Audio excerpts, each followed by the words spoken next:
Welcome.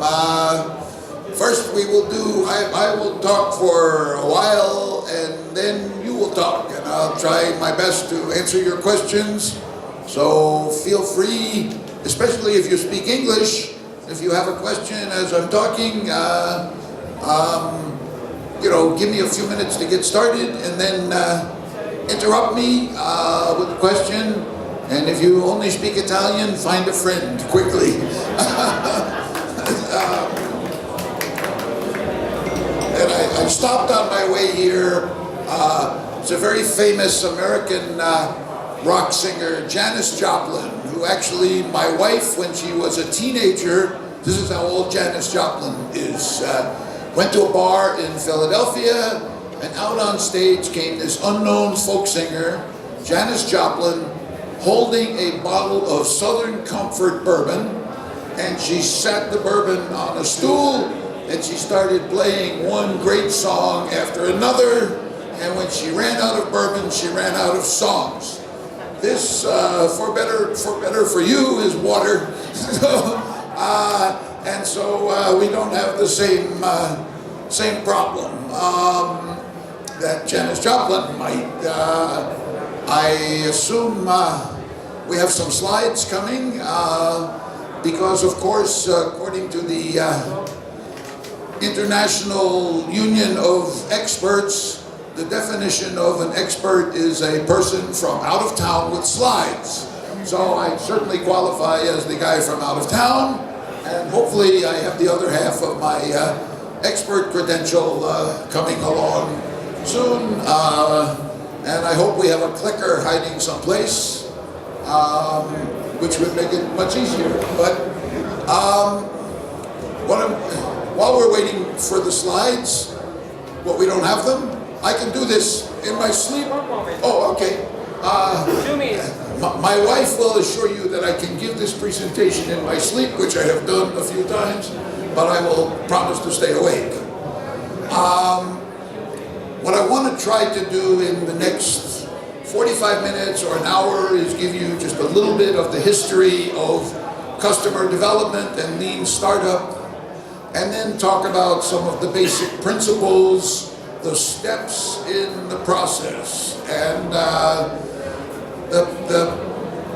before Steve Blank really began working on this methodology in year 2000, there really was no method for startups. You had an idea, you tried to figure it out, you built the product, and you put it up for sale, and you hoped it sold. You didn't really know what was going to happen until you launched. This was devastating. It was terrible for startups with lots of money, startups with no money, and everything you can imagine in between. And the beauty of the method, in my view, is that it almost begs you, forces you, pushes you to test every single element of your business long before you launch, so that by the time you are ready to take the second most dangerous step any entrepreneur takes, right? Step one danger is becoming an entrepreneur and risking your fortune, your career on an idea. And step two is pushing the launch button, where you spend every available euro you can find to launch as big and strong as you can. And so the founding principle, if you will, of the methodology is, why would you not want to test every single piece of your business model, not just the product, well in advance of that launch? So when you are ready to beg, borrow, steal every euro you can get close to, or better yet, take investors' euros, you have some reasonable confidence that the pieces are going to fit together and your launch is going to be a success. So let's see, I'm trying to think of the slides and talk around the slides till we have them, but So briefly, I actually used this methodology back in 1993 in my most successful of 7 startups. I didn't know I was using the methodology because Steve Blank hadn't invented it yet. I hadn't even met him. But when a guy named Don Peppers Don Peppers was the an advertising agency guy who got fired, had an idea for a book, wrote a book called The One-to-One Future, published in early 1993, and the book was basically about the convergence of databases and interactivity, right? Databases, you know, in 1990, thank you, that's much better. All right, where do I put it? Great. And, you know, in 1993, databases still lived in large air-conditioned rooms and closets. Now you can buy them at Walmart in a laptop for almost nothing. And interactivity, we sort of know in 1994, the birth of the web changed interactivity dramatically and enabled us to talk, to build an individual marketing plan for each customer, whether we had 50 or 500,000. And so Don and I met and talked, and we thought there was a huge opportunity in building a McKinsey kind of consulting firm to help large companies figure out how to harness the marriage of these two technologies in growing their business by selling more to people they already knew based on the behaviors that they could observe in their own customer database, their finance database, their revenue database, and so forth. So we're trying to figure out, is this a business opportunity? And what we did was we each took $5,000, bought a bunch of airplane tickets, and flew around the United States making sales calls on the people we thought were most likely to be our customers. And those were CEOs or chief marketing officers of Fortune 1000 companies, because those are the only ones who pay the ridiculous fees that McKinsey and Bain and others charge. And they had to have at least 50,000 customers in a digital database to begin to use this method. So we bought a bunch of airplane tickets, and our agreement was, we'll go and we'll make 10 sales calls together. And if we can sell 1 or 2 consulting engagements to help companies, we'll do the work, we'll take the money, we'll split it 50-50, and we'll go on with our lives and do something else. But if we sell 3 or 4, we'll take all the money, do the work, and use the money to start a company. We made 10 sales calls. We came back with 4 orders from big companies. Pitney Bowes, the postage meter company, I don't think operates here. Isuzu Cars and Trucks certainly operates here. Avery Office Supply, big companies that are, you know, don't waste money. And that process took us about 2 months. And 7 years later, we had 450 employees all over the world. We had more than $50 million in revenue, more than $50 million in the bank. And a lot of our success came from first seeing if customers would buy what we were selling, rather than first hiring people, renting offices, building brochures, things like that, marketing materials. And really, in a few sentences, that sums up the approach of this methodology. Test before you start, and test with the only people whose opinions matter. Not your mother, not your investor, not your board member, not your friends, the people who are going to give you money. And if they're not interested, you probably ought to go do something else pretty quickly. So over 7 years in that business, we worked with some of the best and brightest entrepreneurs back in sort of Internet 1.0. right? Because if you notice, if you remember your internet or your startup history, in 1993 there was no internet, or there was an internet, but it was not. There was no World Wide Web, so it was not accessible to the lay public, so to speak. It was built originally for the United States military so that they could pass documents and information back and forth. And then universities started to use it. And then Mosaic, the very first internet browser, was introduced in May of 1994. And that's where everything we know today of CRM, of internet marketing really began. And one of the sort of funny anecdotes is the person who sometimes sort of humorously claimed to have invented the internet was Al Gore, the Vice President of the United States. So enough about history. Let's talk about what we're going to do today. So I'm going to try, first of all, recognize that what you are going to hear in the next hour is basically a full day workshop that we are not going to do. It's too beautiful outside, there's parties to go, and so forth.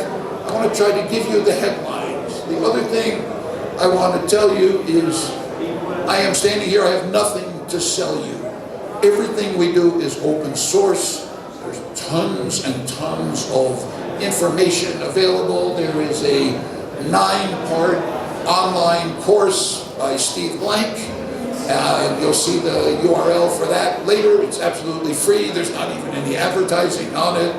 And we have been thrilled to, I've now spent just under 10 years traveling the world, teaching this to people like you, and even, don't take this the wrong way, more important, teaching it to entrepreneurial educators, trainers, incubator managers, so that they could pass it on to entrepreneurs. I think I've been in about 40 countries at this point, and it'll be 41 next week when I go to Saudi Arabia, and 42 at the end of the month when I go to Latvia. And it is truly a worldwide phenomenon. So we're going to talk about 3 things. First, the very basic overview of the method. Second, the first key step in the method, which is defining your value proposition. Essentially, why should I give you money instead of some other solution to my problem? And there's much more to it than that. And then third, the process of figuring it all out and making sense of it. And so, so questions are welcome. Give me 10, 15 minutes to get going. Very briefly about me, I figured out at the age of 22 that I really wasn't a good employee. I had a very high-paying, spectacular job, and I'm every day walking around in the offices. It was actually a newsroom, not an office, of the #1 radio station in New York as a news editor, saying to myself, I'm 22 years old. I can't do this for 40 years. How come I had so much more fun when I was starting little businesses in college and in high school? How do I find something where I don't work for a Fortune 100 company, where I don't go to an office building and so forth? I also realized that I wasn't a great employee. It's much more fun to be king. And as my wife reminds me regularly, I can't be king at home, so if I want to be king, because she's the boss, the queen is the boss, and so if I want to be king, you better start another company so you can go be king there.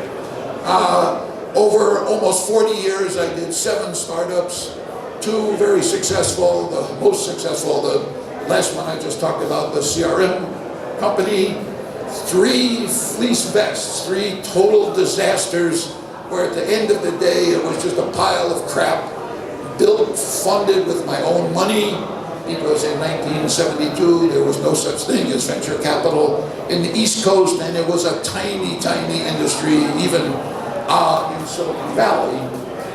And I've spent the last 10 years with people like you, seeing the world through the eyes of my kind of people that I love. Other than my family, I love more than anything entrepreneurs, and seeing your world and your challenges is fun. And other than all the startups, I can't talk about my startups without talking about my best of all, probably not quite, but almost the most expensive. My 37-year-old daughter, PhD psychologist, who has 2 subsidiaries, my wonderful grandchildren. Anyway, 7 startups, 2 great ones, 2 okay, and 3 negative ones. 3 where you learn the most about how to build a startup.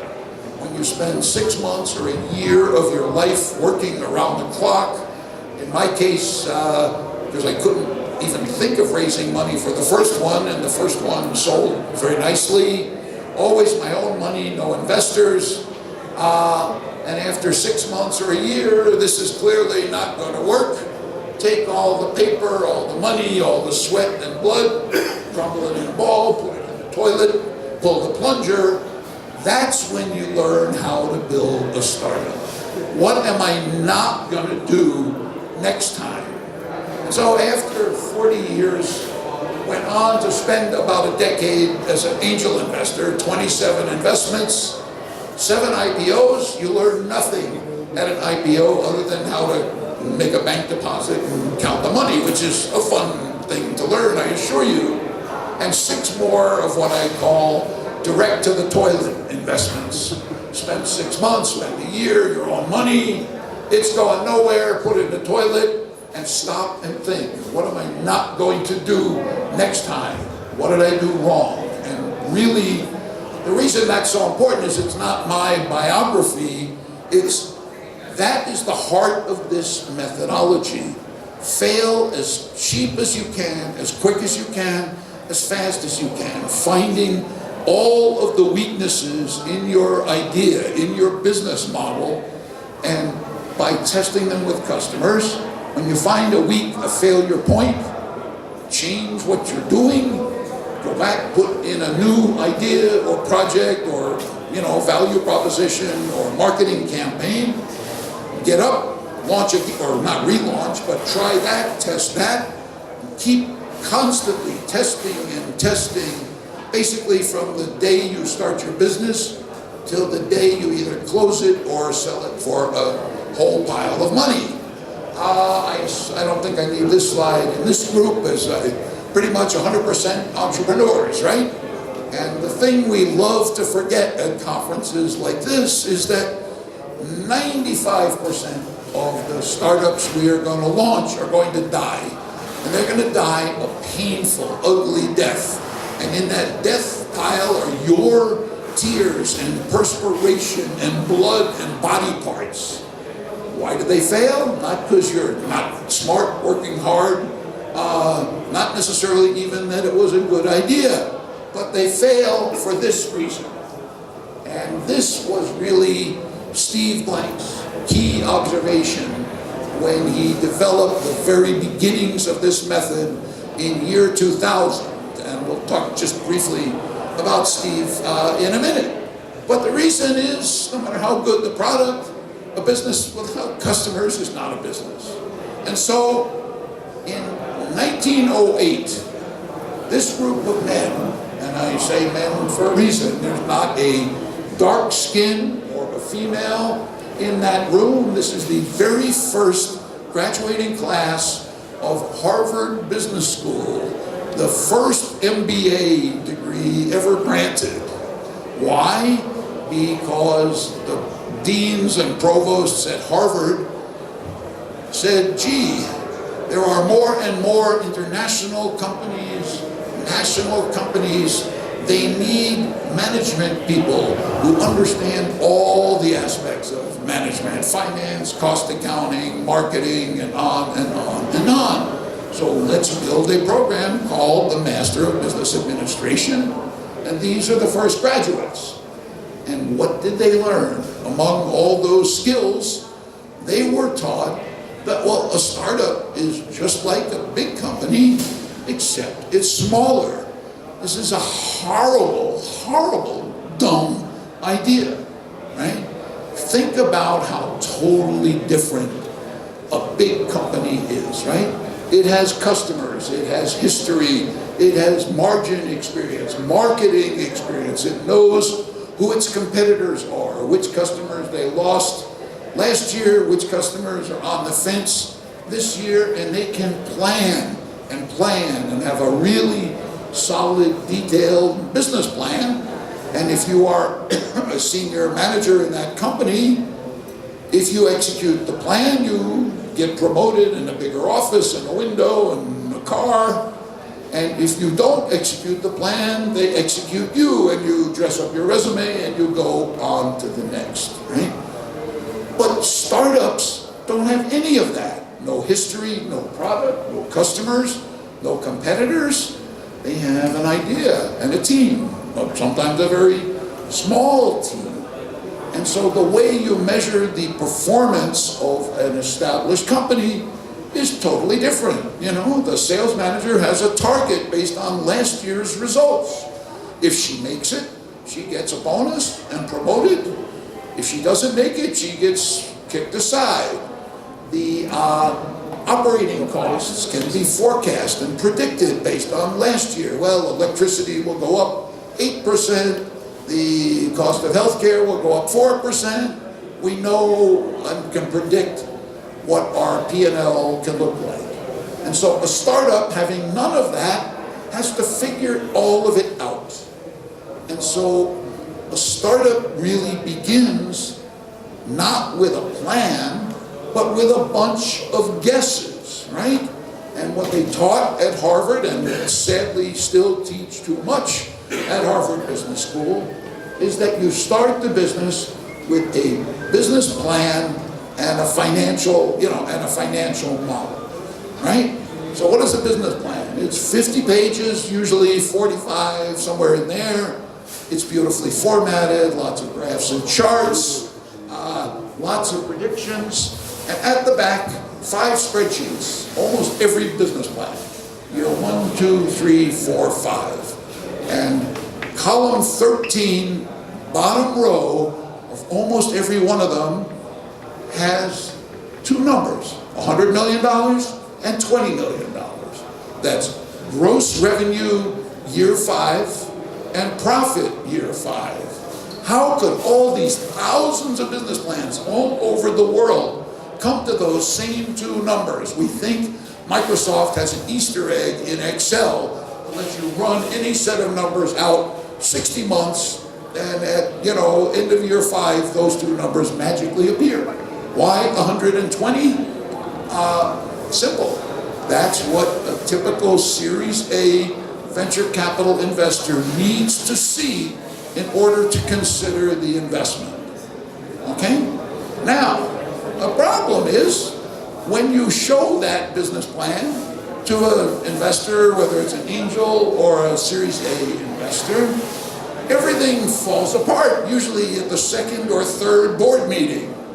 Because when that investor writes the check, you say, okay, the golden rule applies, right? The guy with the gold just said this is a good business plan, so I better do what it says.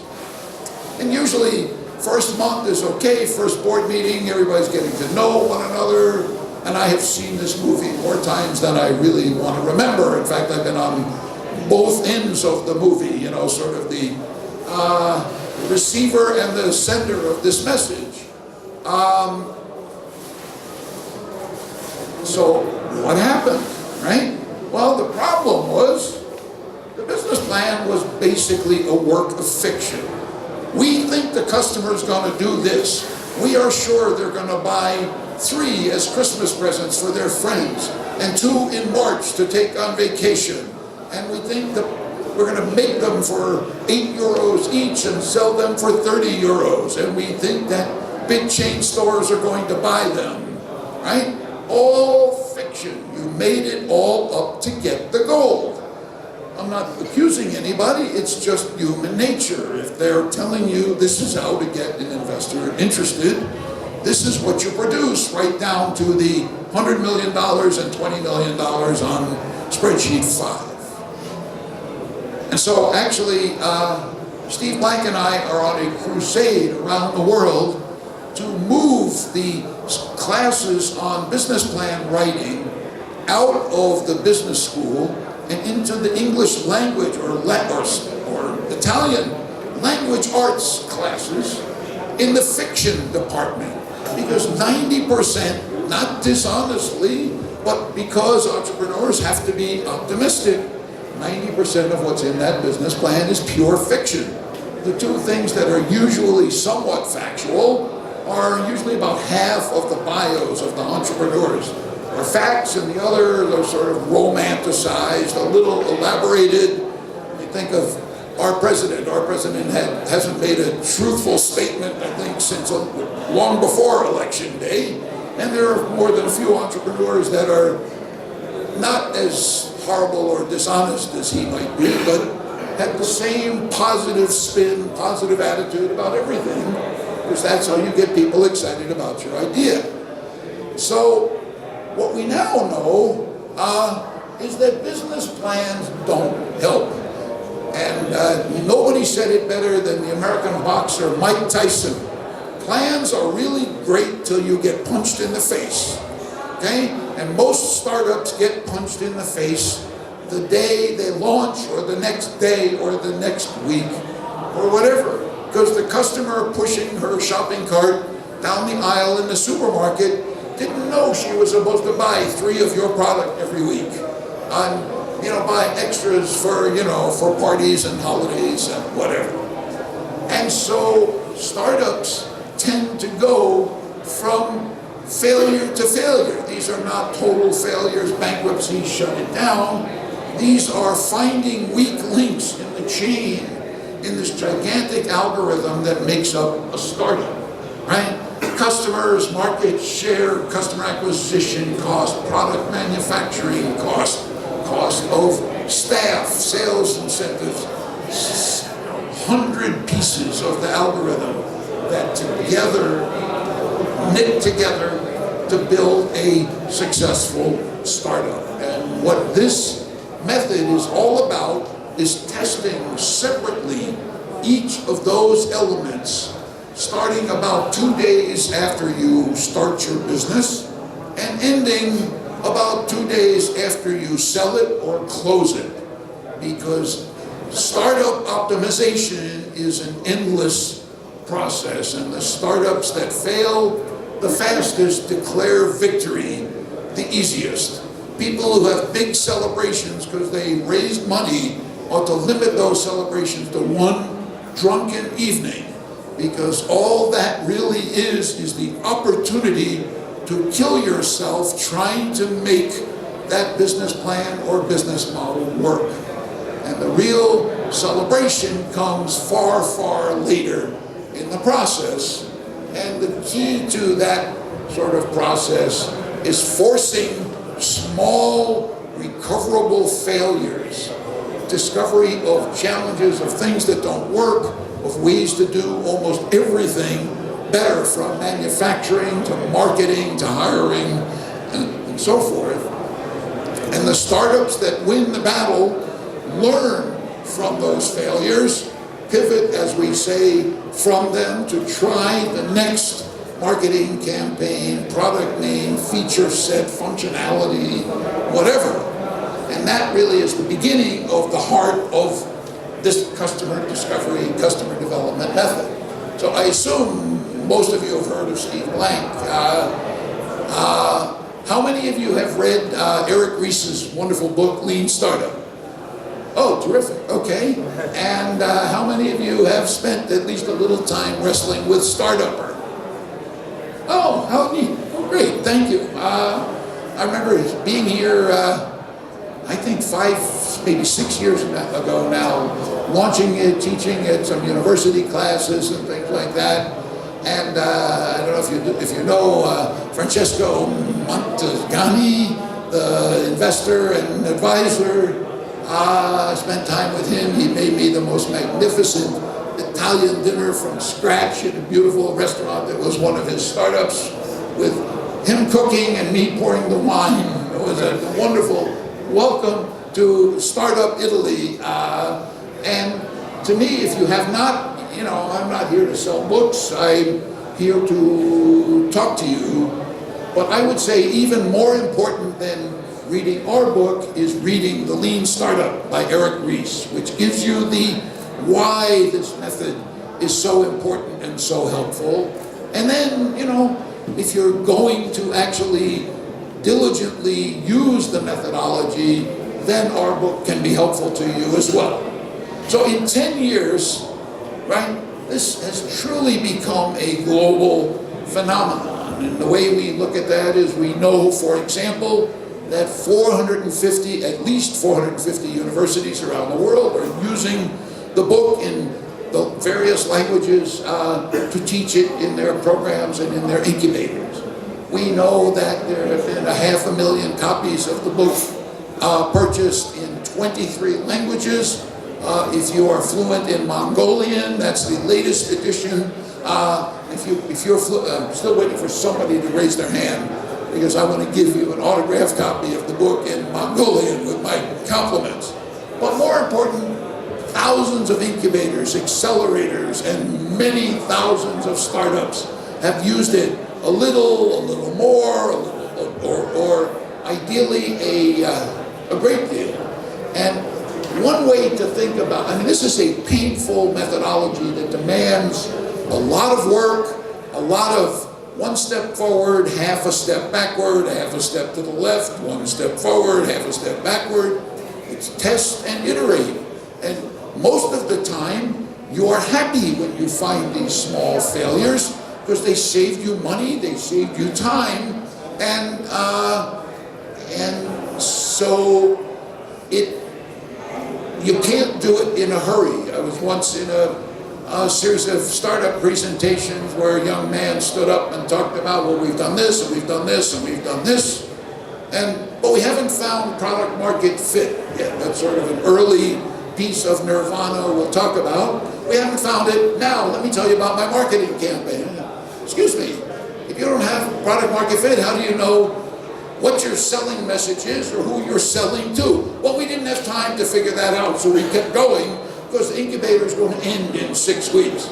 I said, oh, great, so you would rather incubate a pile of turd than slow down, not meet the deadline, and really work harder on figuring out who's going to buy your product. So it's painful. It's, it forces you to think about an awful lot of stuff and to take an awful lot of, side steps, detours, things like that.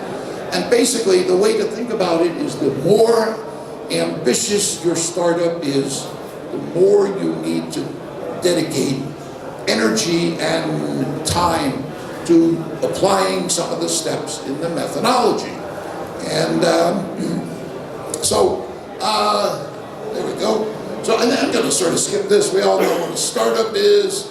And I assume most of you are here because you're working on building a scalable startup, right? Something that's going to grow into a big company that's going to grow beyond the borders of Italy in most cases, other than the lovely young woman who just came in who has a beer distributor, ice cream shop, and a restaurant. I'm not sure why anybody would want to leave Italy if you had all those toys in your toy box, but so you would apply this more intensely when you're trying to get to a meaningful share of a market in the $100 million plus vicinity, and where your aspiration is to get to the revenue that venture capitalists look for. Call it not right away, but eventually $25, $50 million a year or more. And so when you are doing it sort of, whether you're doing it casually or with a deep dedication and commitment, and I sometimes get accused of being like a traveling preacher, which I sort of am, I guess, so I guess, guilty as charged. These are the sort of foundational tenets of our faith. Number one, get out of the building. There is no wisdom about your business other than how to build the product inside your office. All of the rest of the wisdom is outside of your office. Most of it between the ears of your customers, some of it with marketing partners or channel partners or resellers, corporate buyers, things like that. And so you have to dedicate a meaningful amount of time outside of the building, getting feedback from usually about the third day you're in business, right? And we'll get to what you do with the first 2 days in a minute. And so your job in getting out of the building is to find those weak points and to fix them as fast as you possibly can.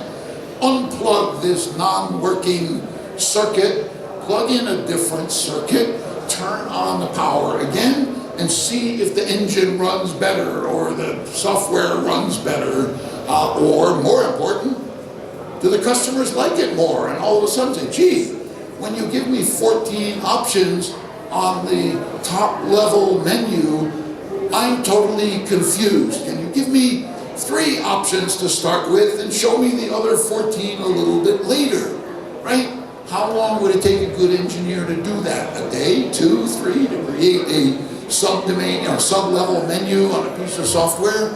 But the change it could impact is a simple, silly example. In ease of use is what I mean by finding one of the hundreds of components of your success not working, unplug it, plug in a new one, go out and try it again.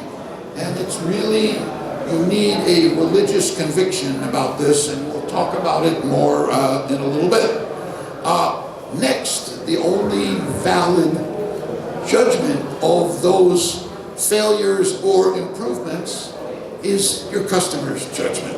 It's not your friends, it's not your investors, it's not Steve Blank or Eric Ries or me or any of the hundreds of startup advisors, unless they're coaching you to, in how to talk to and interpret what you learn from your customers. And then number 4, I think I've kind of talked about already, everything is testable. Everything is testable. If you want to open a big, expensive restaurant, how can you do that? You gotta rent the space, you gotta buy the furniture, you gotta build the walls, you gotta buy the ingredients, you gotta hire the chef, the waiters, the waitresses. Well, couldn't you put the menu out on the internet and offer special invitations, special price to a 10-course tasting dinner at our grand opening night, which is not at a date coming soon, almost a Kickstarter campaign. I don't know how many of you heard Yancey's presentation this morning. I was up till 2 o'clock in the morning sampling Italian wine, doing my market research, and got my lazy butt out of bed, and it was inspirational. If you weren't there, watch the video. 3 guys working out of an apartment into a business that is responsible for billions of dollars in funding for innovative ideas, and a really inspirational speech. I'm going to republish that and send it to the world. It was just magnificent. So, testing everything along the way. And last and sort of first is don't start with that business plan. Start with the business model. And I can move. How many of you have some awareness, comfort with the business model, Alex Osterwalder or otherwise? About half. Okay, so let me spend just a couple minutes on business model. Basically, the concept is Osterwalder's concept. In fact, it was his doctoral thesis at the University of Lausanne, Switzerland, where his home is.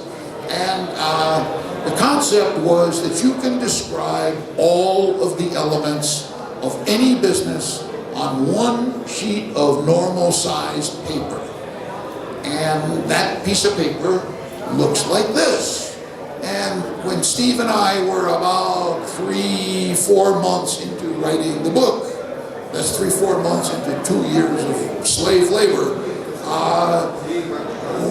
we read about Osterwalder, we saw him speak, and we invited him to our West Coast office, Steve's Ranch, where we spent a week taking the business model canvas apart and figuring out how to make it work for startups.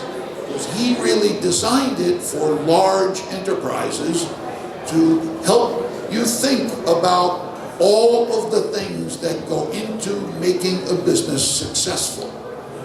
And I liked it better than our old idea for how startups would organize themselves to attack the customer development process, but I wasn't completely sold. And then I got on an airplane and I went to Bogota, Colombia to run a startup program for the government there that is busily, diligently working to move from a cocaine startup economy to a legal startup economy. They have tremendous engineering talent, and they're trying desperately to show those talented men and women that there are career opportunities in Colombia. You don't have to leave to get a good job.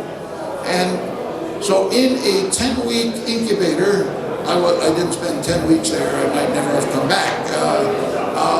I was there every 2 or 3 weeks, and in a 10-week period, starting with the business model instead of the business model canvas, 9 of the 30 companies in the program had revenue.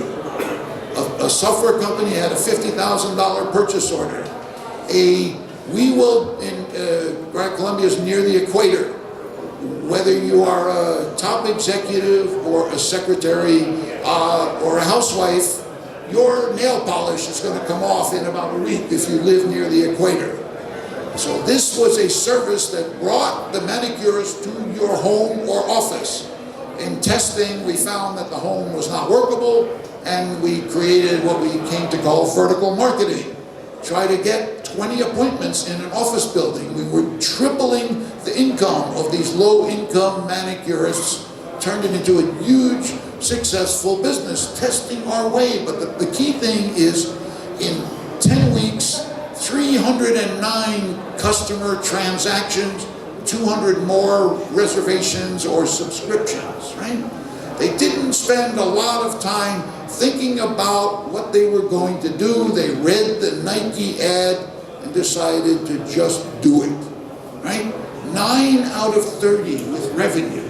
Not all of them, honestly, have survived 7 years later, but they got a taste, they got a learning of what, not all have survived, but I think 4 have taken venture capital and gone on further. And so that really convinced me of the power of we all know the importance of speed in building a startup, because you're chasing public enemy number 1, your declining bank balance, right? Every day until launch, it's only going one way, and the lower it gets, the scarier it gets. So the business model gives you shorthand for all of that. And I don't know if you can read this. I'm not going to spend too much time on it because more than half of you have seen it, but I want to just look at a couple of the key boxes, okay? Number 1, value proposition. Why should somebody give my company money instead of not solving the problem at all, sticking with my homegrown solution, or giving the money to one of my competitors? What's my unique selling proposition, my unfair advantage, and how am I going to build it? What are the features and functions, and how big is the market? Sort of start there, right? The heart of the business. The most important thing about this box, in my view, how many engineers do we have in here? Okay, engineers are the worst at customer development. And they're brilliant. I don't take anything away from them. But I summed this up in a conversation I had in a 3-day workshop in Moscow, where I've taught, I don't know, a dozen times. An hour into the first lecture, big guy bigger than me stands up. Professor, I'm Igor Gagashinsky. I am an honors master's EE graduate from Moscow State University, #1 in Russia. I've published papers, I have awards, I've won prizes. I know what the customer wants. I know how to build it. I will build it, they will buy it. And I said, so Igor, you like golf? Because you might as well go play golf. Don't waste your time with me. If you can do that, don't spend another minute in this classroom. And that's a fairy tale. It's a wonderful fairy tale. And one startup in, pick a number, 100,000, 1 million. It happens exactly that way. Probably the closest example we can think of is somewhere like between Google and Facebook, right? Where, I mean, with a minor pivot, Facebook turned into, 2 billion average users a month, billions in revenue, billions in profits, and so forth. But when it began, it was, if you don't know the story, read it, or even better, see the movie. The movie is, how many of you have seen that movie, The Social Network? See it, find it on Netflix somewhere. It's inspirational. And really the key pivot was, it started as Mark Zuckerberg and other engineers, geeky guys, wanted to meet the freshman girls and get dates. Nothing to do with showing off your beer pong game or your kids or your dog or your girlfriend or boyfriend. And when they changed from you have to have a .edu to anybody can use it, boom, right? No deep, rich strategy, no big Series A, no grand plan. It can happen, and if it happens to you, bless you, and I wish you all the best and enjoy it. But most of the time, thinking this through is hard work. And for engineers, this is where they too often stop. Just like Igor, I know what to build, I know how to build it, I know that's what customers want, so I'm going to build it and I'm going to be Mark Zuckerberg. And this canvas forces you to think about everything else that surrounds the product, the critical other 8 ingredients in building a successful company that we all love to forget. Engineers are the worst offenders. They go into the lab, they go into the workshop, they go into the basement with their computer and code, because they know what they want to build, and then they launch it and they wonder why nobody wants to buy it. Well, you forgot that not everybody's as smart as you, or whatever, million reasons. And so this sort of forces the conversation of what else do I need besides a great idea to build a great business. And so the next thing you need, oddly enough, customers, right? And I've argued with myself many times, is customers number one or is product number one? But and since I love these cartoon slides, I'm not switching it at this point. But the second thing is, who exactly am I building it for? Not men 25 to 49, not single girls 20 to 30, not lawyers new to private practice. Defining that person as narrowly as possible. Ideally, tell me, the way I teach this in incubator kinds of programs, who are the 20 people in Italy who are going to jump off the roof of a tall building if you don't bring your product to life. Okay? So I spent some time today with a really terrific entrepreneur building health measurement systems for livestock. And so if your farm has almost been bankrupted by disease running through your animals and you're not diagnosing it fast enough or dealing with it fast enough, your life savings could be devastated. And so he's got a system that can help farmers prevent that.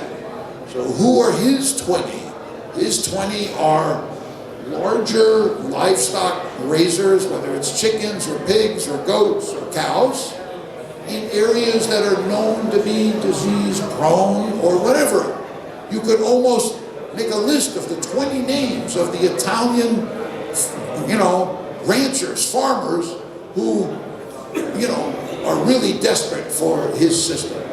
Why 20? 20 is not a business, doesn't really help you much for the long term, but it helps you focus on, it's almost, think of it as your customer advisory board.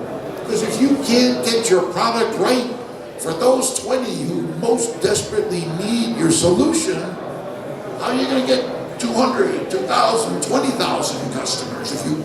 So you need those 20 or 30 or 14 to give you feedback, to help you shape the product to be building something that customers want.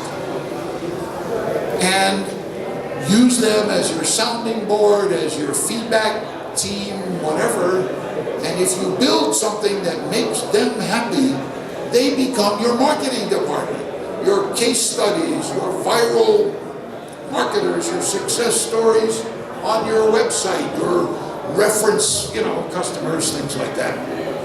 And so understanding not only who they are, but also why would they want to buy from you? How good a value are you delivering? How badly do they need what you're doing? Next, the death box, customer relationships. One caution I will give you, if you haven't read Alexander Osterwalder's wonderful book in Italian and 20 some odd other languages, Business Model Design. It is not hard to read, it's full of art and cartoons, not tons of words, but it walks you slowly through this methodology in an extremely helpful way. You can read it in an evening with a good half a bottle of wine, and incredibly valuable. And it's one of the biggest differences we had with Osterwalder in the week of working with him to adjust his big company business model canvas for startups. In fact, I don't know if you heard the talk yesterday about the new book about the startup canvas. It's around here. You can find it pretty easily. It's another sort of variation, if you will, on the theme. But the thing that we recognized and didn't like about the big company canvas was this particular box, customer relationships. Because if you're designing a new product for a big established company, your question is, which ones of my customers are going to want to buy it? What are the purchase patterns I've seen before? There are too many knowns. When you are a startup, you don't have any customers to have relationships with. And so we threw out his box and replaced it with the three most important words, in startup land. How am I going to get my customers? If I can get them, how am I going to keep them? And if I keep them, how can I grow them? Two ways: sell them more products, sell them more often, and also, more important, use them as my referral sources, my viral marketing agents, to help me use my happy customers to bring me other customers. Preferably they do it because they're doing favors to their friends and coworkers, but if you have to pay them or incentivize them to do it, so what? It's the most honest and cost-effective kind of marketing there is. Here are 5-10% discount coupons to give to your friends, and if one of them buys, we'll send you a 10% discount on your next purchase, or something like that. So here's the canvas. The rest of it is a little more, I would almost say, obvious or solves itself. Channels: where am I going to sell my product? Revenue streams: how much am I going to charge? Is it SaaS software or is it purchased software? And the other important thing to think about when you use the canvas, again, in my opinion anyway, is start over here. Ignore this half. This is what the customer sees, right? And so if the customer doesn't like what he or she sees, nobody cares about this side. This is the front of the house and the yard and the appearance. This is the air conditioning, the plumbing, the electricity, the works of the house. What are the activities the company has to undertake? Usually you have a pretty good idea of that. What kinds of partners do I want? You're not going to get them quickly anyway, so don't worry about it so much. What resources do I need? Again, somewhat obvious. And cost structure. You don't really know that till you start to scale. Anyway, excuse me, just one second. Okay, so what you have to recognize when you do this canvas is you don't have any facts. What you have is a canvas that really looks like this. okay? But you have it on day 2 of your startup. Maybe you even have it before you open the doors, right? Because I teach at Columbia University, the kids' parents pay an awful lot of money to send them there. We have to teach the word hypotheses, right? But really, they're just guesses, right? They're educated guesses, hopefully, and they've been thought about and, looked at and so forth. But basically, they're guesses, and the job, and so the way I think about a startup is day 1, you sort of sit around, get to know one another, think about what you're going to do. Day 2, you start scribbling on a canvas, and by the end of day 2, it's time to start testing. And in many, many universities, they talk about this customer development method as the science, very similar to the scientific method, but applied to startup, applied to building startups instead of building rockets or, atoms or who knows what, right? I have a guess. I design a test to prove or disprove that my guess is right or wrong. I analyze the results, and I either throw that piece of my business in the trash and replace it and test again, or I say, wow, that really worked very well, and move on. And we'll talk more about this a little later. So, how do you change those guesses? Well, you know what? Let me take a deep breath. I've raced through, what's normally 2 hours or so. Questions, thoughts, anybody? I won't be hurt if, yeah. I really would like to, a day at my startup. So what I did now, what I started to do, was to print a lot of copies of a business model canvas and to try to put my ideas on that paper. But don't you think that sometimes the business model canvas can, let us say, in the first step, in the initial part, can inhibit your imagination and creativity? Absolutely.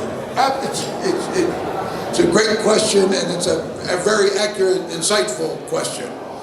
It's not write it down. It's, well, what if we did this, or what if we did that, or let's look at our competitor and try to draw their business model canvas and compare it to what we think we're going to do. It's very much a creative tool, and you sort of hinted at this. The way I like to encourage startups to do, there are 1 million digital business model canvases online, for most of them for free.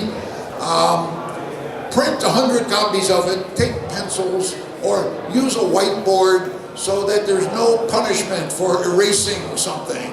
But better, if you do it with a stack of paper, don't erase anything. Put that one aside, do another one, and now you have a wall of them. Gee, of all the marketing strategies up on the wall that we've thought about, which one do we want to try first, right? Or all the functionality we see here, do we want 2 from here and 3 from there? Here's a really good one that one of our competitors is doing. Let's grab that and put that in our first version. So it's a fluid tool, and sort of one of the rules of sort of lean product development or agile software development is the sooner you find something to change, the better. I like to think about it as, on day 3, if you're thinking this way, your business plan, so to speak, your business model is cast in gelato. It's soft, you can move it around, you can change it, you can make it in the shape of a banana one day and an apple the other day. If you made apple, you've done very well, right? But,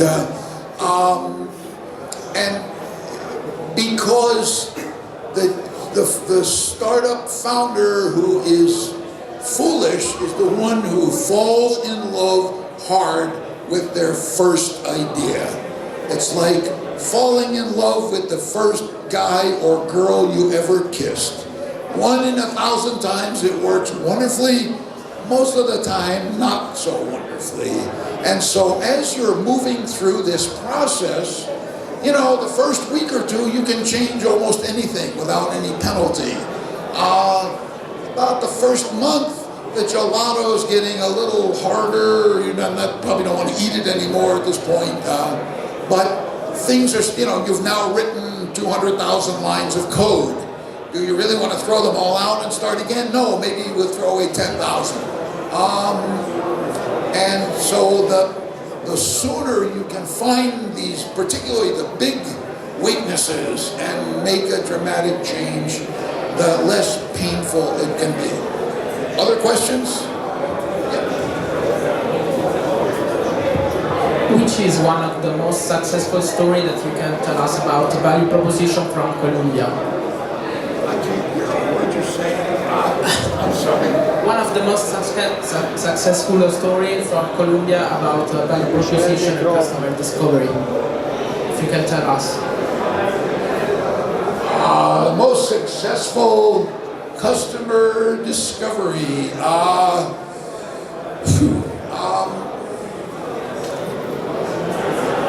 Well, I think it might have been, might really have been Steve Blank's $8 billion startup, where they had a customer advisory board from the first line of code. And it was founded in 1994. So very early days, internet had just arrived. And the concept was a enterprise software that would reach into all of a corporation's databases that had some customer information. The customer service database, the order database, the revenue database, the credit database, and extract a picture of each individual customer and build a marketing plan. Well, this guy buys that product, but most people who buy that product should also buy this product. Or this person has a huge credit line with us, but is only using 5% of it, so there must be more we can sell him or her. And this product went through so much customer discovery and so much iteration before it really started to move. In fact, one of the first major changes was customers loved the concept but couldn't figure out how to use it. The software was too complicated. And so it was basically what today we know of as a user interface problem. But in 1995, the web was still new. Nobody talked about UI and UX in the first year of the web. So they went back and they organized the 16 things that the software could do into 4 categories. You want to squeeze more money out of people you're doing business with already? Do you want to reawaken lapsed customers? Those groups of tasks. And all of a sudden the customers understood it. And they had 4 or 5 sort of customer feedback experiences like that drove dramatic change in the product itself. In one case, throwing out 100,000 lines of code because one of the advisors said, I told you I really love your software. But I've told you now 4 times I'm not buying it without these features, so get out of my office. I love you to pieces, but no sale. And they went back and they took all the developers, all 6 of them, into a room in Steve's house, which was the headquarters at the time. Hey guys, I know you just worked 4 weekends to get us ready for that meeting. We got to do 4 more weekends because we got to add these features and get back there before she never wants to talk to us again. Boom, a sale that opened the largest single market for them, which was financial services. Okay, that's a out of the park example. On a more modest scale, a company in the online custom suit making business, right? Take a picture of yourself, we will build you a men's or woman's business suit to your exact measurements and so forth. They found that the satisfaction of computer measurement wasn't high enough, and that the customers would get very interested. They'd fill out the, user ID form, but when it came time to, okay, now give me your sleeve length and your waist size, nobody did it. Okay?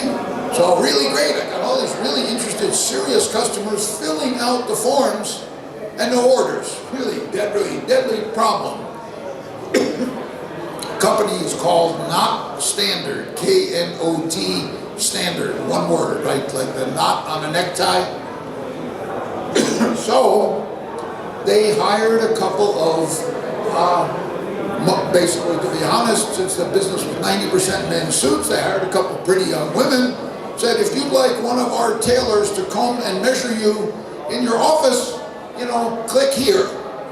Because the people didn't want to take their own measurements, and when they did, they often got them wrong, and the suits came out like crap, terrible dissatisfaction.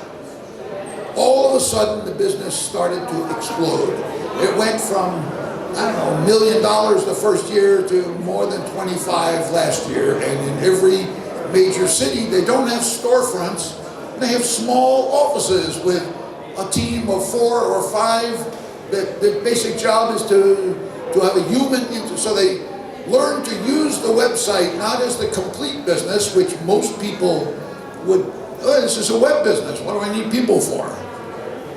Use it as the introduction, or the, not quite the trick, but the teaser, the lead generator, and the human flesh-based closer in a taxi cab. From less than 2 to well more than 25 in 5 years. Good, great student of mine, terrific. The guy is, I was telling this to my wife last night, the guy also is one of the models on his website. This guy is so disgustingly good looking, you want to kill him. And he always wears one of his suits. The way he just looks like he just walked out of, a fashion magazine. Anyway, one more question. How about let me ask you a question. I think since we're running way behind. I have like another hour to go. Well, I guess if you can't stay, don't stay. I'll just keep talking for a while. Fair enough. Yeah. Maybe simple, but I was in this occasion, like maybe you too. If you have to convince the decision maker of a company that he is too much in love with his initial idea. For example, all the managing people comprehend that you have to change strategy soon, but the decision maker he wants to go straight with his initial idea. How to convince him? I think you almost have to think about it like a good friend of yours has an addiction problem, and you have to do a family intervention. And you set up, maybe it's a dinner, if it's the kind of person where it'd be better at a dinner than in a conference room. Hey, your management team wants to have dinner. And basically it's, we are united. We need to tell you that we think we are going the wrong way. We love you, we support you, we love the business, but we think we need to take a break, take a pause, and explore some options. For a startup that's a year or two old, that's often the best way to sort of recalibrate a little bit, is just take a week and everybody not stop, but almost stop doing your day job and get out, talk to customers, get feedback, validate, revalidate what you're doing. Come back at the end of the week, everybody talks about what you learned, and if there are no better ideas, keep going. If there are better ideas, prioritize and move forward. But, you really can't do it without the leader believing in it. The other thing is to provide some evidence, to either show how much better a competitor is doing with those features or those marketing campaigns, or usually what happens in that situation is the best people leave the company, right? So you don't have time for the intervention because the people will smell the problem and they only have one asset, their career and their financial future. And if they see the ship going off the cliff, they leave. That's their remedy, which is unfortunate for the company, but it's often a symptom of the problem you're talking about. Yeah. I'm sorry. I wanted to ask you. Once you have acquired some experience and you have raised money, so your startup is going pretty well. Do you think is it too much risky to follow more than one project at the same time? That it's just impossible, or it's risky, but you may do it. Okay, great question. Thank you. I think you have to do it carefully, and you don't make it a company-wide project. You have a tiger team, 2 or 3 people. Maybe if let's say there's 3 founders, one of the founders spends half of his or her time leading that exploration and uses 1 engineer half of his time and 1 sales lady or something like that. Because when you keep changing things or even testing different things, everybody gets a little nervous, right? Does the CEO know what he's doing? Are they worried that we're going out of business? So you have to look at it as the kind of optimization team rather than where there's something wrong. Gee, we're growing. In fact, I coach a wonderful team in Mexico City right now.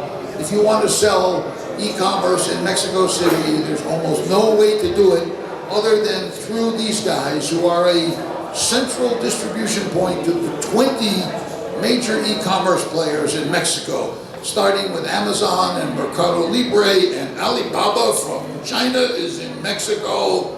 And so if your Dockers, the sportswear company, you can't deal with all of those. You send it to them. They manage the relationships. These guys are, last year, $10 million. This year, budget $20 million. And I said, guys, and I'm supposed to be their growth coach, okay? So I'm supposed to be finding new ideas. Let's do this, let's do that. I said, our #1 growth plan is not to screw up the $20 million number, because to make sure, because we're going to have twice as many packages every day from today till Christmas.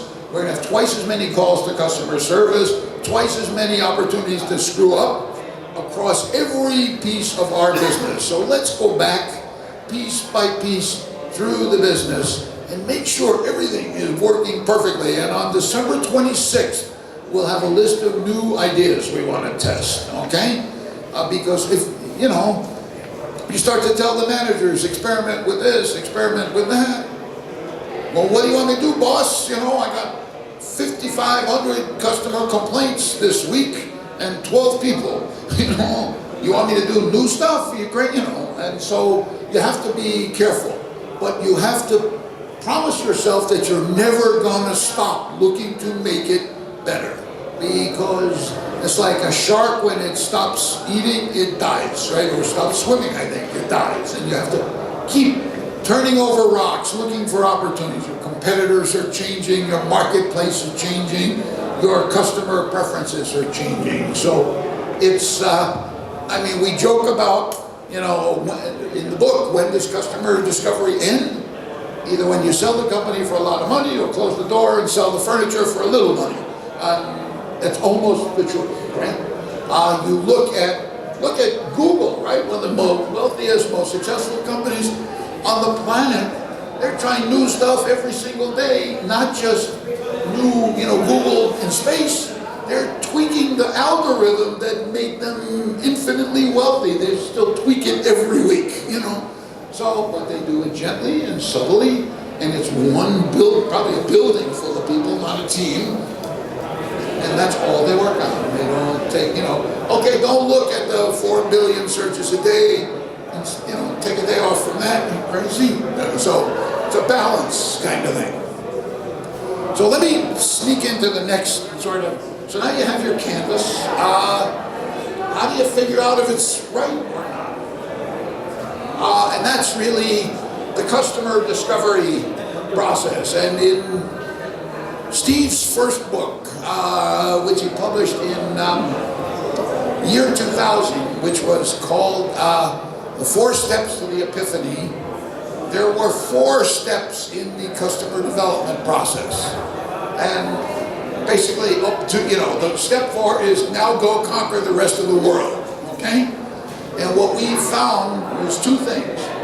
We spent 2 years writing the Startup Owner's Manual, or Startupper, and at the end of 2 years, it was 618 pages long, and we only got to the end of step 2. So we either had to spend 2 more years and publish a book with like wheels under it so you could carry it, you know, or stop there. And what we found is that 90% of the benefit of the methodology hits startups in this first step, okay? So step 1 in customer discovery is the business model canvas we talked about. Step 2 is the actual process of customer discovery, which has 3 steps, okay? Step 1, which I have come to call the Bob Dorff give a crap test. Does anybody care about what business you're starting? You know, who cares? Is anybody going to care when you have your launch party? Is anybody going to even come except your friends and your mother, right? And so this is the root of a business opportunity. Are you solving a problem? A serious, painful, expensive problem that costs people money, that costs some time, that costs some competitive advantage. And it happens again and again and again and again, right? That they lose sleep a couple of nights a week. If you are not solving a serious problem, the chances of selling something to a business are almost 0 in today's economic world, right? So, you know, hey boss, this would be a nice thing for our company to have. That doesn't usually go over very well. But hey boss, we have a problem in accounting collecting money from our customers.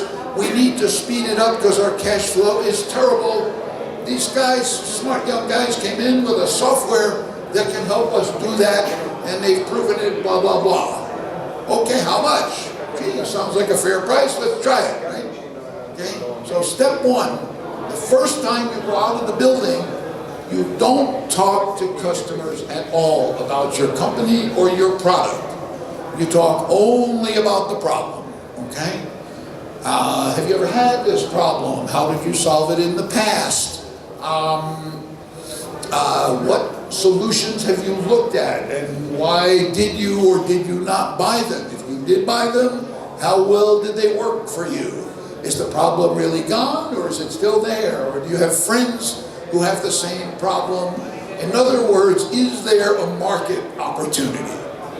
When you're selling B2C, sometimes you're not solving a problem, you're filling a need. The need could be a Ferragamo purse, right?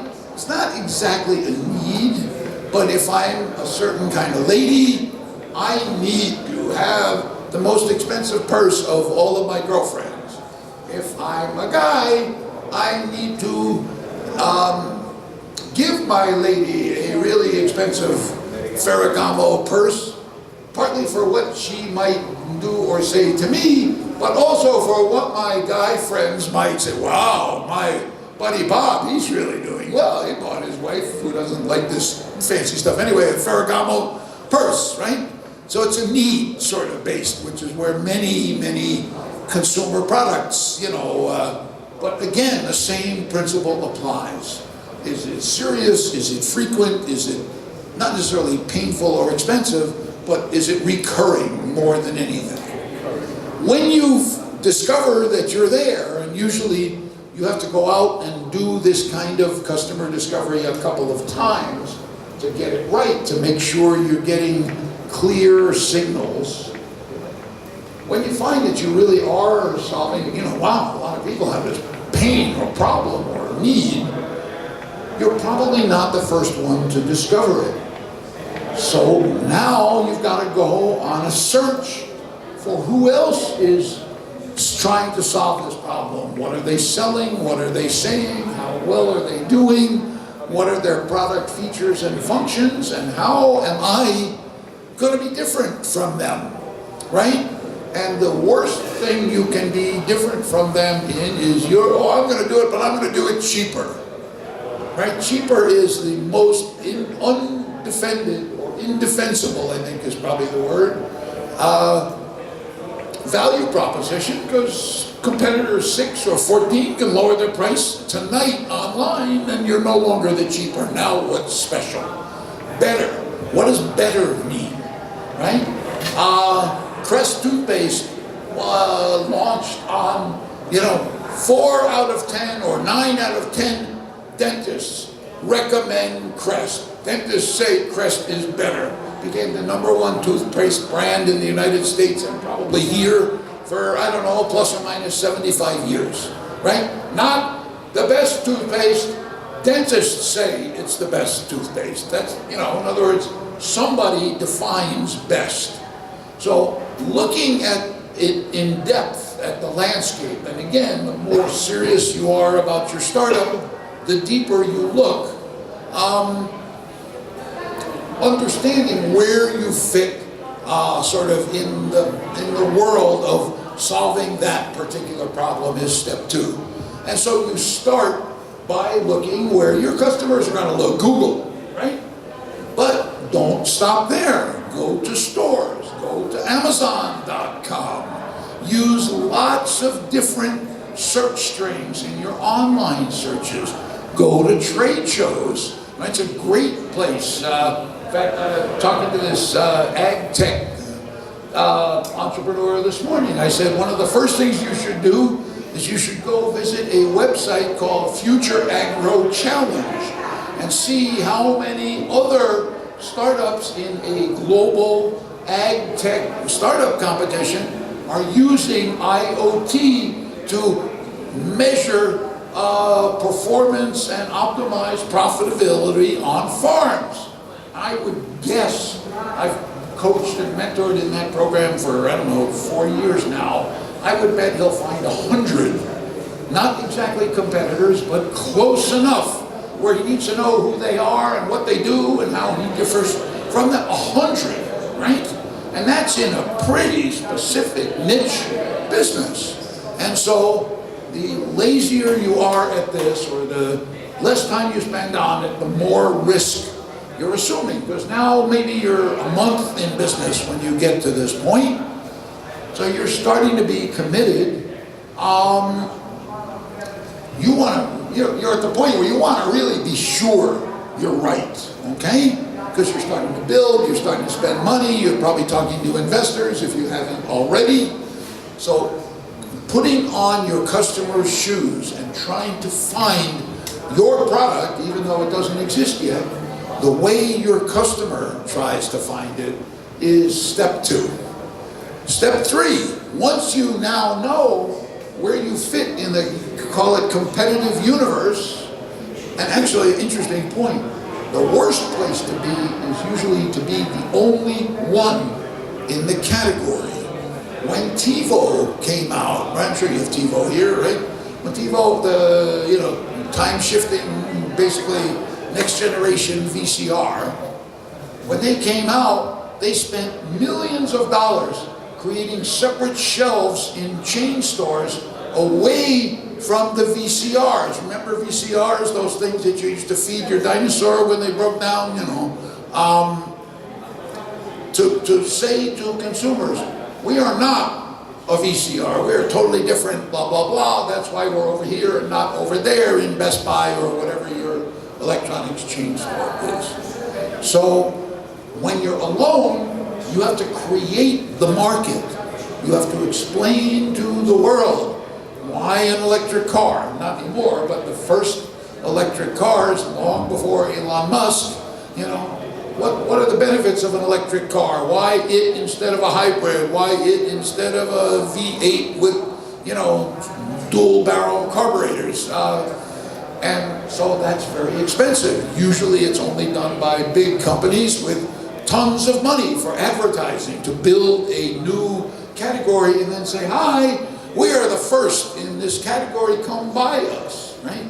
It's much easier to do, you know, we are a smartphone that is 1/5 the size of the iPhone, twice as powerful, half the price, and longer lasting. Okay? Now every consumer can begin to think about who you are because you have explained where you fit in the universe and why they might give you serious consideration the next time they're looking for a smartphone. So you figured out sort of how to tell a customer where I fit in the universe. Now it's time to go out and start to talk about your product, finally.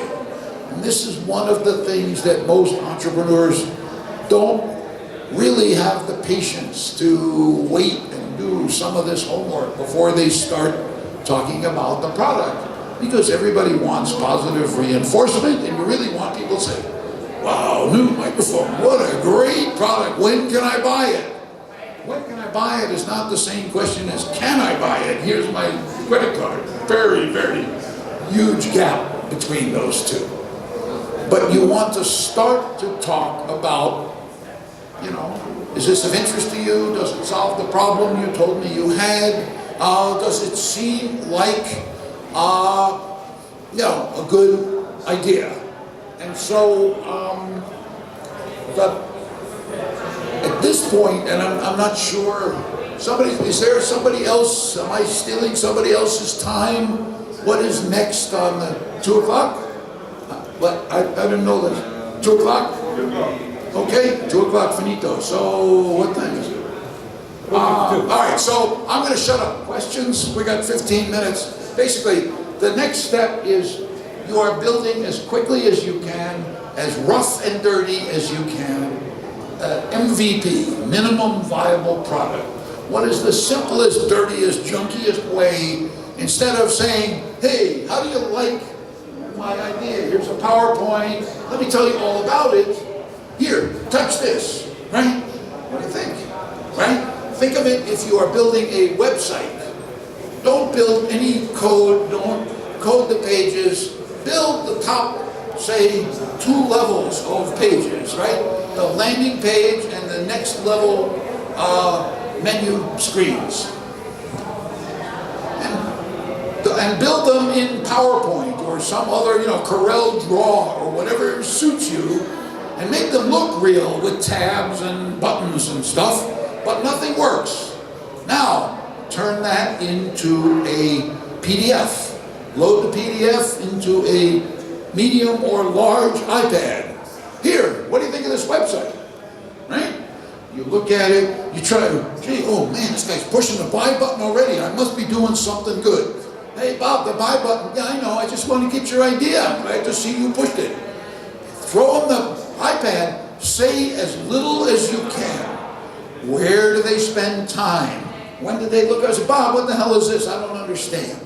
Right? You are getting such incredible, rich feedback on your website without writing 1 line of code. And it will tell you so much, again, in the earliest days of development. So whether you're building a software menu set, right? Show them the menus, there's no code there, that kind of thing. It is so powerful. And in theory, you should have this ready in about week 2 or week 3 of your startup. And I think it was Eric Ries who said, if you don't have to apologize for the, you know, clunkiness, imperfection of your minimum viable product, you probably worked on it too long, right? This is rough and dirty because you're going to go out, get some feedback for a couple days or a week. You're going to come back, you're going to change it anyway and throw the old one in the garbage and have a new one. And meanwhile, you've got coders coding the back end. Now you're giving them feedback. Hey, nobody wants those features at all. Stop working on that. Everybody wants this thing to do this. Let's focus on that instead. And that's really how you apply this learning to the build cycle, right? You have two teams in the startup. The hacker who's doing the coding, and the hustler who's doing the customer discovery, the marketing, the interviews, the actual interviews, and both of them need to be founders, because you're, as the founder, you need to hear what they like and don't like. You're the only one who can decide, you know, that the crazy idea I threw out at you over a cup of coffee at Starbucks, that's better than our original idea. I'm the only one authorized to say that and change the build plan. I'm the CEO or the founder. So you need to hear these things yourself. You can assign some of it to junior staff, but it starts with you. You have to be face to face with the customers, no surveys, no focus groups, you know, no online surveys, and see how quickly they get bored, or do their eyes light up when they flip to screen number 3. Wow, you're going to build a website that can tell me this or do this, or, you know, whatever. It's really amazing the kind of feedback it delivers. And so, anyway, so I did promise to shut up. So that, I mean, that's really, it's not where the journey ends, but if you can get that far, in fact, okay, where phase 1 of the journey ends is when you start to see what we call product market fit. I know what my customer looks like. It's a left-handed golfer who plays golf twice a week, plays with other wealthy men and women, and is really concerned about performance on the golf course. That's the person who's gonna jump off the roof if I don't launch my business making the $1,000 gold-plated, super correcting golf club. Okay? So now I start to show it to those guys. Now if you're making $1,000 golf club, you can afford a very high customer acquisition cost, because your margin is probably going to be $800 or euros, you know, your gross operating margin. You can spend some real money on customer acquisition. So let's say you have to make 10 sales calls to sell 2 golf clubs. If you test 10 sales calls and you sell 2 golf clubs, the next thing you do is not celebrate, you go do it again to make sure it wasn't a mistake. And if it's 1.5 or 2 or 3, you keep going, because you now know that 30% or 20% of the time I'm going to come back with an order, right? If you're selling software downloads, it's got to be almost, you know, 90% if you're spending money on the sales calls. For example, if you're building smartphone apps, 30% of the money goes right to Google Play or, you know, the App Store right off the bat, so you're dealing with 70-cent dollars. How much can, and the apps sell for an average of $2, $3. So that means you have $1.50, $2, let's say, total revenue. How much can you afford to spend to get a customer? 20, 30 cents. So you have to basically get them with viral marketing and PR and, you know, inexpensive marketing activities. You can't sell $3 apps with AdWords. You'll be bankrupt before the end of the first day, right? Because, right, let's say the click is $2 and every 20 clicks you get a sale. Your customer acquisition cost is 40 bucks. Your net revenue is $2. That's a pretty, you know, quick death march. So what you're trying to get to, product market fit. What is my more or less consistent match of my, you know, showing my value proposition, my product, whether it's an MVP or, you know, or even a little further along, early prototype, whatever, what percentage hit rate do I get, and can I build a profitable business if I consistently make 10 sales calls and get 2 orders? The good news is, over time, you'll get better at that. So the 2 might go to 2.5, or even 3, or even 4. In my CRM business, our hit rate, our close rate on $203,000 and $500,000 consulting contracts was pretty high, but I still couldn't. We were so busy, I couldn't afford the time to go fly around the United States making all these sales calls. So I basically said, if you want to come to me, I'll talk to you for a couple hours. You want me to come to you, I have to do a workshop. It's $20,000 bucks. And if you sign the contract, we'll tear up the $20,000 invoice, otherwise you pay it. And we'll do the workshop, we'll tell you what this is, how you can do this yourself, and we'll give you a proposal of how you can give us $200,000, $300,000 to do it for you. So we solved our sort of, it's basically pitch to book is what they often call it. How many pitches to book revenue, okay? You gotta, as early as you can in your life, make sure that that's a comfortable ratio, because otherwise, you're going to go out of business. So, questions? Yes. Thank you. What do you think about big companies? So the power they have got. So, for example, you're a startup, you're building something, and one day a big company is going to wake up and build your same thing. What's happening, for example, with restaurants on Airbnb? There was OpenTable, or I don't know, Google, other companies. They're building. Yep. They've got the power. It's just life. I mean, right? And so you have a couple of choices. One of the most interesting ones in Silicon Valley is, let me build a product that Facebook is going to want to buy. A new game plug-in, or an advertising plug-in, or or something the Russians will want to spend money on to please God, get Trump out of office. But who said that? So that's one option.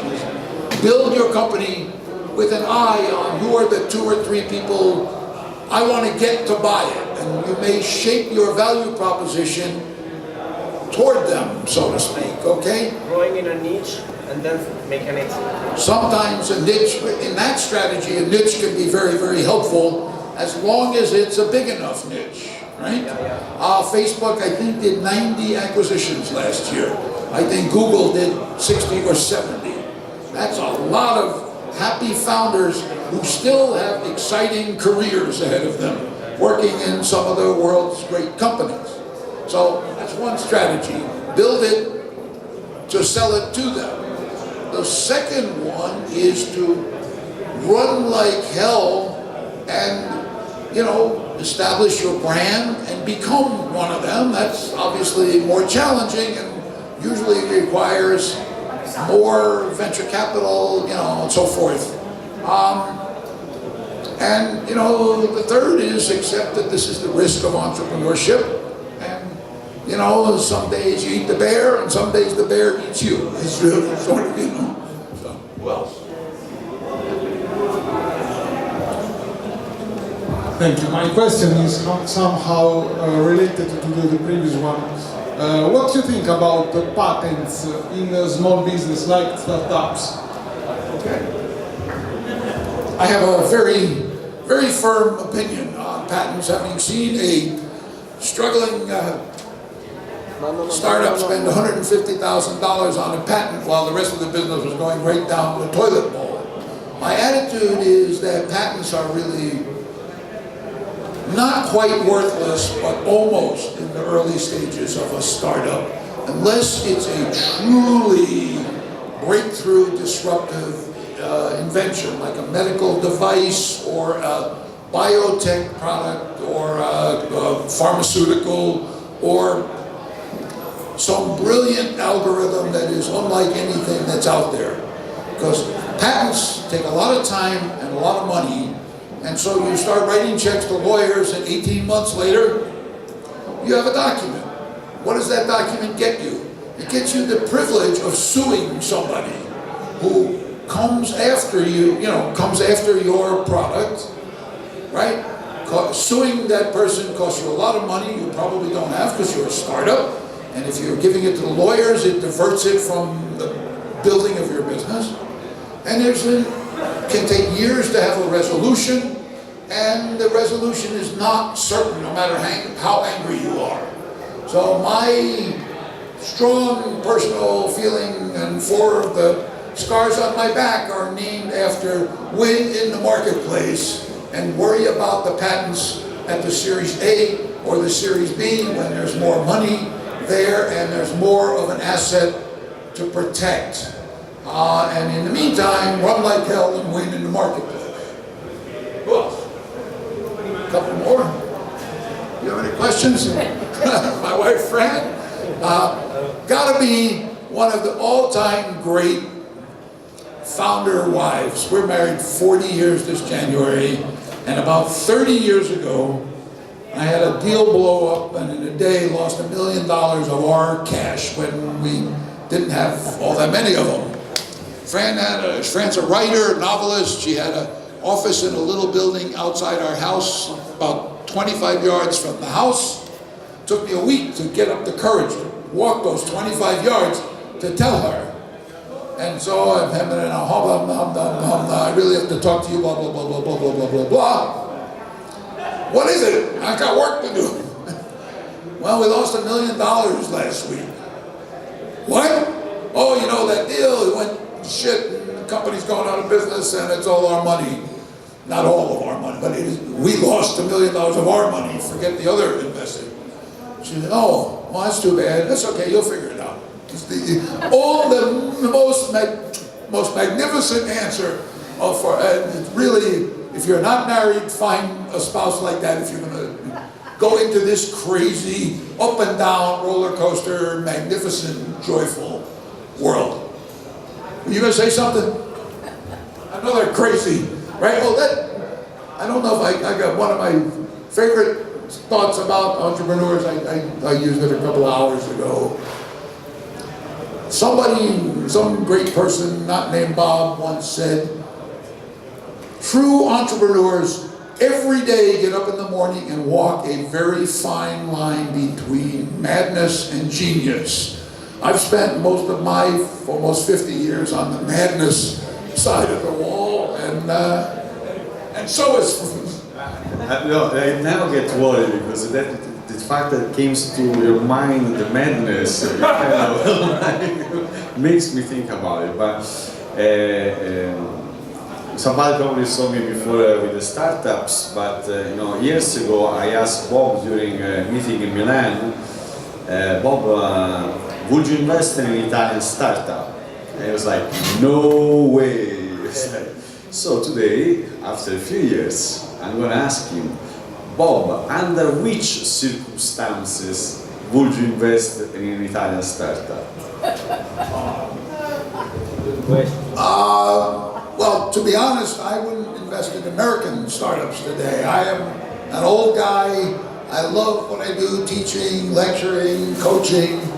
And when I write a check to a startup and ask 36, I think it is, CEOs, when I write a check to a startup, you don't just get my money, you get my size 13 triple E foot somewhere in the back of your whatever, often. And with all the traveling and 2 beautiful grandchildren, I don't have the patience, tolerance to keep that foot moving 5 to 7 years. But to answer your question in a slightly different way, when I was here, and I think it was 6 years ago, 5 years ago, when we were launching Startupper. Anyway, it was a very fragile ecosystem. I didn't meet that many really impressive entrepreneurs, and in the last 72 hours, that attitude has changed dramatically.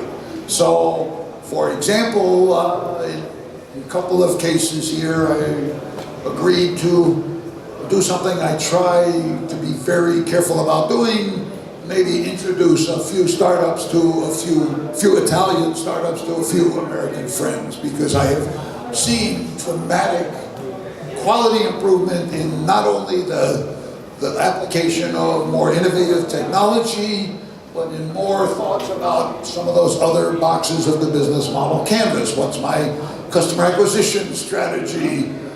Many of them saying to me, how do I get over the border beyond Italy? Because I know there's a market limitation in being Italy only. And it's not easy, and it doesn't always work. And, you know, not easy is an understatement. It's really hard. So I wouldn't write a check, because I wouldn't write a check anywhere, unless maybe my wonderful daughter started a business, which she already has done, and she doesn't need any capital. She did it all on her own. But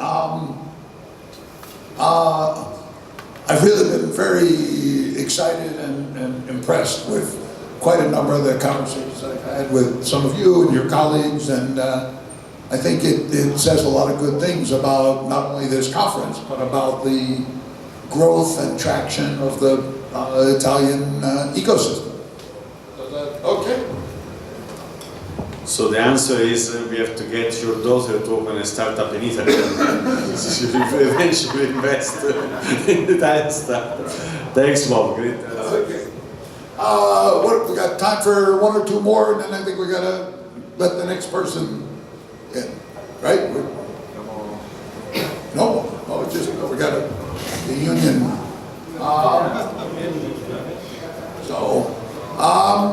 So let me close with, I mean, as Fran will tell you, I could talk about this forever, but it's a beautiful day and lunch is getting cold.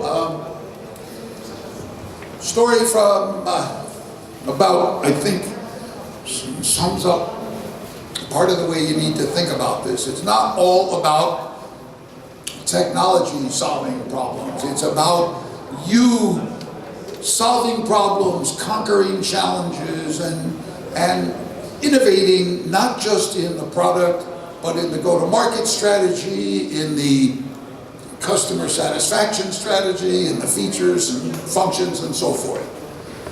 So about 8 or 9 years ago, Vice President Worldwide Marketing for Marriott Hotels is in a meeting with his tech team and his marketing team. And he says, you know, I called you all together because the other night I was testing a competitor. I stayed at a Ritz-Carlton hotel. Marriott now actually owns Ritz-Carlton. That didn't happen. That happened 2 years ago, not 9. And he said, when I walked up to the desk, they said, oh, Mr. Smith, welcome back. It's so nice to have you here with us again. I felt so appreciated as a customer. I want us to be able to do that in our 3,000 Marriotts all over the world. Okay? Not an unreasonable thing for the chief marketing officer of a global Fortune 500 company to ask for. And the tech people start mumbling the way those engineers love to talk. Well, we need, you know, distributed databases and central processors and simulated blah blah, and, you know, just all the mumbo jumbo that they learn in engineering school to scare the crap out of CEOs and marketing people. And the marketing people say, oh, we need all these, you know, methodologies and reference books and blah blah blah blah blah blah. At the end of the meeting, it comes to what's going to take, you know, 2 years and $4 million to be able to say, welcome back to the Cleveland, Ohio Marriott. And he says, that won't do. I got to go to Chicago. I want a better answer when I come back next week. So he gets on a plane, goes to Chicago, walks into the front desk to check in anonymously, of course, at the hotel, which big executives always do. They have a different credit card with a different name, so that nobody, oh, the boss is coming, clean up the bathroom, you know.